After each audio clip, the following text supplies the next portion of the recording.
So, ఇక్కడ మనం దానికి సంబంధించి కంప్లీట్‌గా స్టెప్ బై స్టెప్‌గా అయితే డిస్కస్ చేసుకుందామండి. ముందుగా నేను మెన్షన్ చేశాను మెగా డిఎస్సి అనేది ఏప్రిల్‌లో అని చెప్పేసి.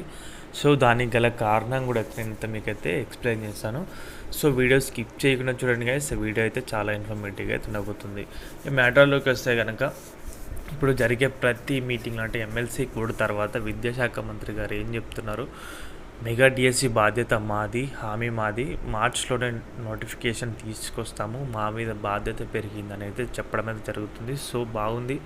నోటిఫికేషన్ అనేది మార్చ్‌లోనే వస్తే కనుక ఇంకా హ్యాపీ అనేది చెప్పొచ్చు. బట్ ముఖ్యమైన కారణాలు చూద్దాం.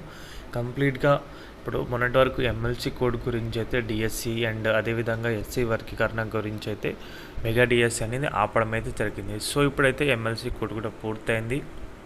వర్గీకరణకు సంబంధించి ఇంకా నివేదిక వన్ మ్యాన్ కమిషన్ నుంచి రావాల్సింది. దానిపైన ఆల్రెడీ ఇప్పటికీ ప్రెషర్ అయితే పెరిగింది. బట్ ఏం చేశారంటే ఇప్పుడు వర్గీకరణ నివేదిక అనేది తప్పకుండా వస్తే ఈ మంత్ ఎండింగ్లో రావచ్చు, లేకపోతే నెక్స్ట్ మంత్లో రావచ్చు. ఎందుకంటే వర్గీకరణ అనేది కంప్లీట్ అయిపోయిన తర్వాత దాన్ని 1-2 సార్లు చెక్ చేయడం అయితే జరుగుతుంది. ఎందుకంటే వర్గీకరణ అనేది ఆషామాషి విషయం అయితే కాదు, అంత తొందరగా వెంటనే మాటల్లో అయ్యే విషయం అయితే కాదు. కాబట్టి దాన్ని 1-2 సార్లు చెక్ చేస్తారు. ఇప్పటికే మార్చ్ ఫస్ట్ వీక్ అయితే కంప్లీట్ అవ్వడానికి అయిపోబోతుంది. సో, ఇంకా సమయం అనేది ఇంకొక 3 వీక్స్ సమయం అవుతుంది. సో, ఈలోగా వర్గీకరణ అనేది వచ్చినా కానీ అది అఫీషియల్గా రావడానికి కూడా కొంచెం సమయం అయితే పడుతుంది. మీరు కూడా ఒకసారి అయితే ఆలోచించండి.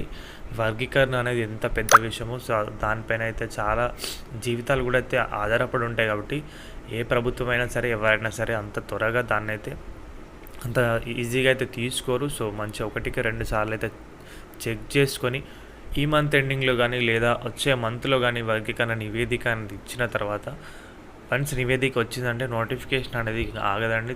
త్వరగా దానికి సంబంధించి పూర్తి ప్రక్రియ అనేది పూర్తి చేశారు. ఒక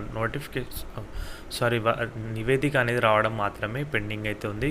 సో, అభ్యర్థులు అయితే గమనించండి. ఇంకొక 1-2 నెలల్లో తప్పకుండా మెగా డిఎస్సికి సంబంధించిన నోటిఫికేషన్ అయితే చూస్తారు. సో, ఇది గైస్ అప్డేట్ అయితే కనుక ఈ వీడియో నచ్చితే వీడియోకి అయితే ఒక లైక్ చేయండి. మన ఛానల్కి ఎవరైనా కొత్తగా వచ్చుంటే సబ్స్క్రైబ్ అయితే చేసుకోండి. థ్యాంక్స్ ఫర్ వాచింగ్ అందరికీ. బాయ్.